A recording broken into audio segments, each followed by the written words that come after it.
comes the Ducks. The Norfolk Admirals introduced their new coaches today, all coming from the Anaheim Duck organization, the Admirals' new NHL partner. Now, some of these faces may look familiar to you local hockey fans. Brian Parsons joins us from Norfolk tonight with that story.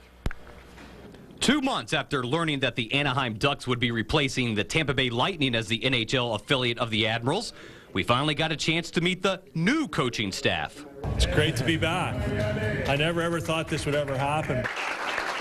Trent Yawney, the Admirals' first AHL coach from the Blackhawk days, back for a second tour of duty in Norfolk. Well, the standards of hockey have been set here in Norfolk, and we just want to continue with those and keep that winning tradition.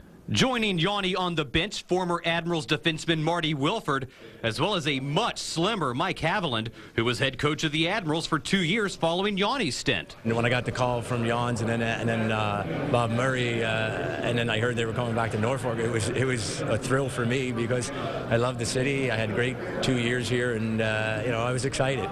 Bruce Boudreau, the coach of the Ducks and a former AHL coach himself, knows that the league's main role is to develop players, but winning helps too. I think it's so important to win, and you learn more when you're winning, you have more fun when you're winning, and we want our whole organization from Anaheim down through Norfolk to be a group of people that just hate to lose.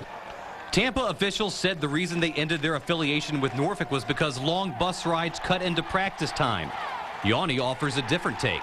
From a coaching perspective, when your team's together that much, the team sorts out a lot of their differences, and it just makes you a closer team. I know that the teams that we had during my time here were some of the closest teams I've ever coached or been around. And according to the sounds of it, the players that were in Syracuse last season very excited about coming to Norfolk. Go back to in February when we were here with Syracuse and the building was filled, and I'll tell you what, going for the last, probably the next 2 weeks, that's all our players talked about is the fans in Norfolk and how much fun that game was to play in. Training camp starts next month, and the first puck drops Friday, October 12th at Scope against Worcester.